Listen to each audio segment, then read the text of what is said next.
चुनाव को लेकर बड़ी खबर आपको बता दें, दूसरे चरण की वोटिंग चल रही है। आपको बता दें कि 11 बजे तक 31% से भी ज्यादा वोटिंग हो चुकी है, यानी कि अभी आधा वक्त भी नहीं हुआ और 31% पार हो चुका है। आपको बता दें कि पहले चरण के वोटिंग के वक्त 64% वोटिंग हुई थी, लेकिन इस बार लग रहा है कि पहले से भी ज्यादा वोटिंग हो सकती है। आरोप प्रत्यारोप भी लग रहे हैं, लगातार हम देख रहे हैं कि महिलाएं हो और बुजुर्ग हो, सब वोटिंग करने के लिए आ रहे हैं, यानी इस बार कुछ भी हो सकता है। इसी पर ज्यादा अपडेट के साथ मेरे साथ मौजूद है कैपिटल टीवी के एग्जीक्यूटिव एडिटर राजीव सिंह जी, साथ ही मेरे दो सहयोगी भी मौजूद है, हर्ष जी और नवेंदु जी। सर, सबसे पहले आपसे पूछना चाहूंगी कि आज क्या होने वाला है? बम्पर वोटिंग आज भी लग रहा है कि हो सकती है। लोकतंत्र का महापर्व है और बिहार इस बार देखा जाए तो पूरे देश को एक नया रास्ता दिखा रहा है।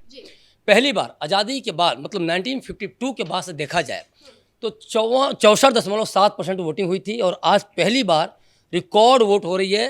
प्रथम फेज में जो मैं बात कर रहा हूँ खासतौर पे 65%, और अब 65% से भी ऊपर जाने की पूरी संभावना दिख रही है, क्योंकि अगर 9 बजे की ही बात करें तो पिछली बार 13.13% वोटिंग हुई थी। अभी आपने 11 बजे के बता ही दिया कि कैसे 31% लगभग वोटिंग हो गई है। अभी ज़्यादा टाइम नहीं हुआ है, शाम 5 बजे तक वोटिंग होगी, कुछ सेंसिटिव एरियाज़ में 4 बजे तक वोटिंग होगी।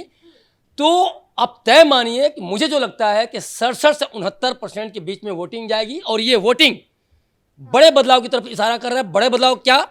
जो महागठबंधन दावा कर रहा था कि हम दो सत्ता में आ रहे हैं, उनकी सोच को लेकर, उनकी योजनाओं को लेकर, उनके जो बार बार खुद से उन्होंने नतीजा अनाउंस कर दिया था, उसको लेकर बड़ा बदलाव। मतलब नीतीश कुमार, एनडीए सरकार फिर से सत्ता में लौट रही है। लेकिन हर सर, महागठबंधन क्या कह रहा है? महागठबंधन तो कह रहे हैं कि ये इतना बम्पर वोटिंग होने का सिर्फ एक ही कारण है कि अब नीतीश सरकार नहीं चाहिए। 20 सालों में उन्होंने कुछ काम नहीं किया है, और आज के लिए भी कयास यही लगाए जा रहे हैं कि आज भी बम्पर वोटिंग होने वाली है। तो क्या लग रहा है? देखिए, बम्पर वोटिंग जब भी होती है उसका मतलब ये नहीं होता है कि चेंज चाहती है जनता, क्योंकि देखिए तेजस्वी बार बार ये दावा कर रहे हैं कि बिहार में जब भी बम्पर वोटिंग हुई है बदली है सरकार, और तेजस्वी एक गलत फहमी में बैठे हैं। देखिए, अगर हम बात करें तमाम नीतीश की योजनाओं की, क्योंकि एक आंकड़ा मैं देता हूं, उसके हिसाब से आप समझ जाएंगी कि आखिर कितनी जनता नीतीश को वोट करने वाली है।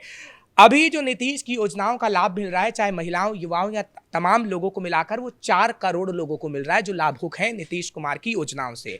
अगर इस 4 करोड़ जनता ने नीतीश का साथ दिया है तो क्या तेजस्वी कभी सत्ता में आ पाएंगे? क्योंकि वो तो योजना का लाभ उठा रहे हैं, और ये बात दर्शाती है कि तेजस्वी इस गलतफहमी में बैठे हैं कि बम्पर वोटिंग के जरिए वो जीत पाएंगे, जबकि ये बम्पर वोटिंग खासतौर पर महिलाओं की हो रही है। और महिलाओं ने हमेशा प्रधानमंत्री नरेंद्र मोदी और नीतीश कुमार की जोड़ी को पसंद किया है, और इस बार जो बम्पर वोटिंग है वो महिलाओं की ही है, क्योंकि पहले फेज की वोटिंग में आपने देखा कि पुरुषों की तुलना में महिलाओं ने ही वोटिंग की, और 2020 का पैटर्न भी आपको कुछ कुछ ऐसा नजर आया होगा।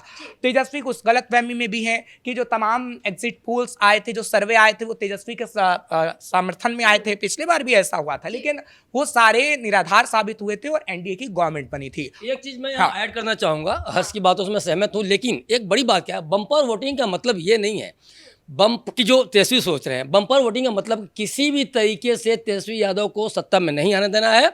महिलाओं ने ये ठान लिया है कि हमें जो एक बेनिफिट मिल रहा है एनडीए सरकार द्वारा, वो बेनिफिट लगातार रहे। महिलाओं और युवाओं की मैं खास तौर पर बात करता हूं, शायद नवेंदु भी इससे सहमत होंगे, क्योंकि देखिए अभी अगर मैं महिलाओं की खास तौर पर बात करूं या फिर जो युवा वर्ग है उनके पेरेंट्स की बात करूं, वो तो गांठ बांध कर बैठे थे कि मुझे एनडीए को ही देना है वोट, और वही हो रहा है। मैं नवेंदु सर से बात करना चाहूंगी, नीतीश सरकार हो या फिर पीएम मोदी, आपको क्या लगता है इन दोनों की केमिस्ट्री जो है यही आज फैक्टर बनेगी उन दोनों की जीत का? बिल्कुल, आपने बहुत सही सवाल पूछा है, लेकिन उससे पहले दर्शकों को जरा आंकड़े दे देते हैं। अभी तक जो वोटिंग हुई है 11 बजे तक के जो रुझान है, मेरे पास डिस्ट्रिक्ट वाइज आंकड़े हैं। तो सबसे पहले पश्चिमी चंपारण की बात की जाए तो वहां पे 32.39% वोटिंग हुई है। पूर्वी चंपारण में 31% से ज्यादा, शिवहर में 31.5%, सीतामढ़ी में करीब 30%, मधुबनी में 29%, सुपौल में 31% से ज्यादा, उसके बाद अररिया में भी करीब 32%, किशनगंज में 35%। आप सोचिए, किशनगंज जो कि 68% मुस्लिम आबादी है, वहां पर बम्पर वोटिंग हो रही है। पूर्णिया में करीब 33%, कटिहार में 31%, भागलपुर में 30%, बांका में 33%, कैमूर भभुआ में 32%, रोहतास में 30%, अरवल में 32%, जहानाबाद में 31%, औरंगाबाद में 33%, गया में 35%, सबसे ज्यादा नवादा में 30% और जमुई में 34%। तो ये जो आंकड़े हैं ये बता रहे हैं कि इस बार वोटर जो हैं वो किसी कीमत पर अपना वोट छोड़ने वाले नहीं हैं। जहां तक आपके सवाल की बात है तो पीएम मोदी और नीतीश का फैक्टर तो सबसे बड़ा फैक्टर है। और हम कई इलाकों में अभी ग्राउंड रिपोर्टिंग करके आए हैं, लोगों से मिले, बातचीत किया, तो वहां समझ में आया है कि ज्यादा वोटिंग का क्या कारण है। कई बुद्धिजीवी लोग हैं वो कह रहे हैं कि तेजस्वी यादव की सरकार बनेगी। तो उनसे मैं पूछना चाहता हूं, जब 2005 में नीतीश कुमार सीएम बने थे और उसके बाद जब 2010 का चुनाव हुआ था तो वहां भी 5% से ज्यादा वोटिंग हुई थी। उसके बाद 2015 में और ज्यादा हुई, 20 में थोड़ा सा कम हुआ, लेकिन उसके बाद से इस बार बम्पर वोटिंग हो रही है। उसका एक कारण एसआईआर शुद्धिकरण भी है। दूसरा कारण यह भी है कि पिछली बार कोविड था, इस बार कोविड नहीं है। इस बार छठ महापर्व था तो बाहर से बहुत सारे लोग आए जो बिहार में डटे हुए हैं और कई पॉलिटिकल पार्टियां हैं जो अपने वोटरों को लगातार बुला रही हैं, उनके आने जाने का बंदोबस्त कर रही हैं। तो ऐसे में तेजस्वी यादव के जो सपने हैं वो अभी बहुत दूर नजर आते हैं, क्योंकि जो सरकार का रुझान नजर आ रहा है, जिस तरह से महिलाएं कतार में सुबह सुबह खड़ी हो रही हैं, कुछ इलाकों में आप देखिए जो मुस्लिम इलाके हैं वहां पर वोटिंग तेज हो रही है, लेकिन दूसरे इलाके में आप देखिए जहां पर बुजुर्ग सुबह सुबह लाइन में खड़े हो रहे हैं, युवाओं में एक अलग उत्साह नजर आ रहा है। तो क्या ये तेजस्वी यादव जो बार बार बयान दे रहे हैं, क्या उनके बयानों का कोई सिर पैर नजर आ रहा है? क्योंकि पिछली बार भी हर्ष जी ने जिक्र किया, ओपिनियन पोलो, एग्जिट पोलो, महागठबंधन की सरकार बन रही थी, 150 सीटों तक पहुंची थी। तेजस्वी ने जिक्र इसलिए किया था कि नीतीश चाहे तो हमारे खेमे में आ सकते हैं, क्योंकि देखिए नीतीश जहां भी होते हैं फायदा तो मिलता है। इस बात से राजीव सर भी सहमत होंगे, क्योंकि चाहे पूर्वी चंपारण हो या फिर पश्चिमी चंपारण हो, मिथिलांचल हो, जहां पर नीतीश है मोदी के साथ और मोदी नीतीश के साथ है, उसका फायदा हमने देखा है। जब जब एनडीए की गवर्नमेंट रही है, कहीं ना कहीं सरकार जब बनी है उसके बाद भी जब 5 साल हमने देखा है कि दोनों की तस्वीर रही, उसका फायदा बखूबी हुआ है। और इस बार जब नीतीश और मोदी साथ है तो आप मान कर चलिए कि उसका फायदा होने जा रहा है। क्योंकि देखिए बीजेपी को मुसलमान वोट नहीं करता, लेकिन जेडीयू को मुसलमान वोट करता है। जो अहम फैक्टर है उस फैक्टर को राजीव जी शायद अच्छे से समझा पाए। क्या मैं सही कह रहा हूं? क्योंकि ये फैक्टर काफी अहम होने वाला है। देखिए, सबसे बड़ी बात क्या है कि जिस तरह से मुस्लिमों को इनको अपने पाले में रखना चाहिए था वो रख नहीं पाए। जिस तरह से राजद के अंदर, पार्टी के अंदर ही एक गतिरोध देखने को मिला। सारे जो वरिष्ठ जो नेता थे, अब्दुल बारी सिद्दीकी हों, चकोसवर, सारे के सारे छिड़के नजर आए। यादव में खासतौर पर एक बड़ा डेंट लगा गए तेज प्रताप यादव। पार्टी के अंदर और परिवार के अंदर ही इतना ज़्यादा गतिरोध था कि उनको विश्वास ही नहीं हुआ कि एक सामान्य यादव का एक सामान्य कार्यकर्ता कभी भी पूछ रह सकती है। दूसरी एक बड़ी बात क्या है कि नीतीश कुमार और मोदी के अलावे अगर हम थोड़ा सा हट के भी सोचें, जातिगत समीकरण हमेशा बिहार में मैटर करती है, इसमें कोई दो राय नहीं।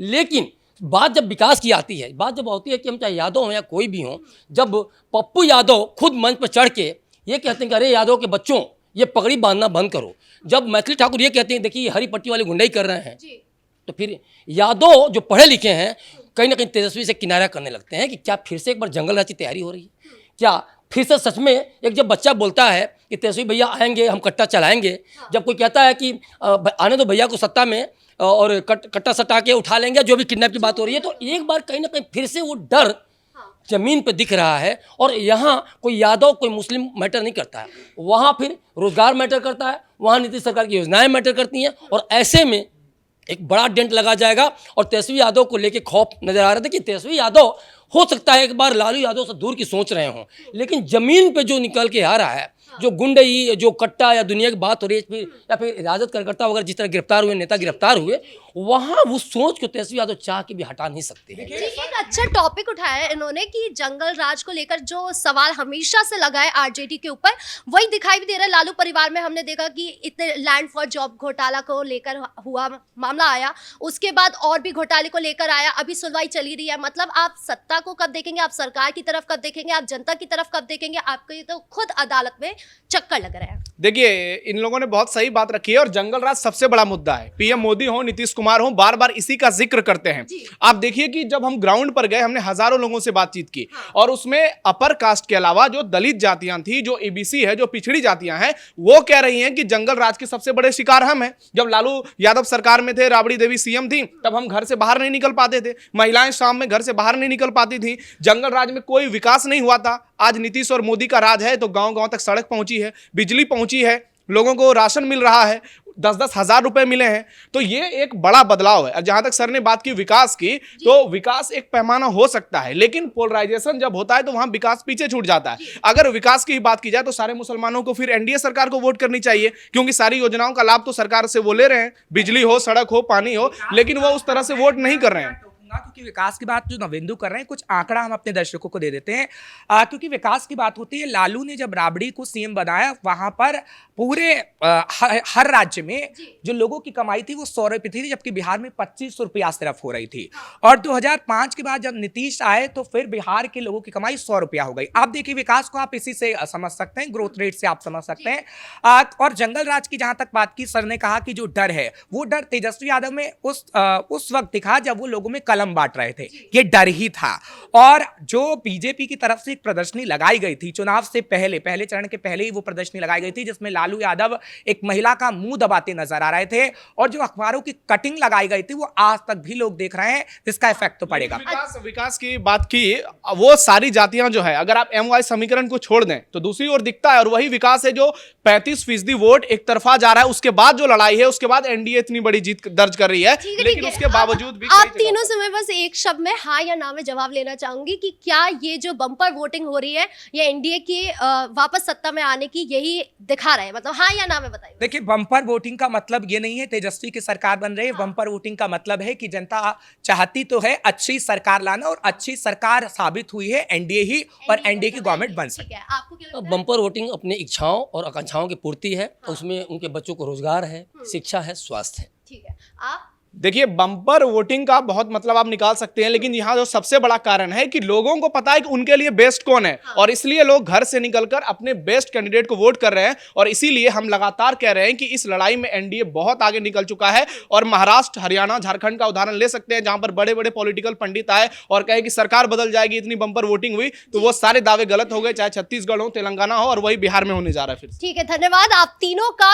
इन तीनों ने ये साफ कर दिया, चाहे मेरे दोनों सहयोगी हो या एग्जीक्यूटिव एडिटर हो, इन तीनों ने साफ कर दिया कि जो बम्पर वोटिंग हो रही है इसका सीधा सा एक ही जवाब है कि एनडीए की सरकार बन सकती है। बाकी तो एग्जिट पोल ही साफ करेगा। लेकिन जो विपक्ष आरोप लगा रहा था, चाहे वो एसआईआर का मुद्दा हो, वोट चोरी का मुद्दा हो, या फिर ईवीएम की चोरी हो रही है, ईवीएम में खराबी है, इस सारे मुद्दे को पूरी तरीके से गलत साबित करते हुए एनडीए सरकार हो सकता है कि सरकार बनाए। अब आगे क्या कुछ होता है ये देखने वाली बात होगी। आपको क्या लगता है कमेंट बॉक्स में जरूर बताएं। धन्यवाद।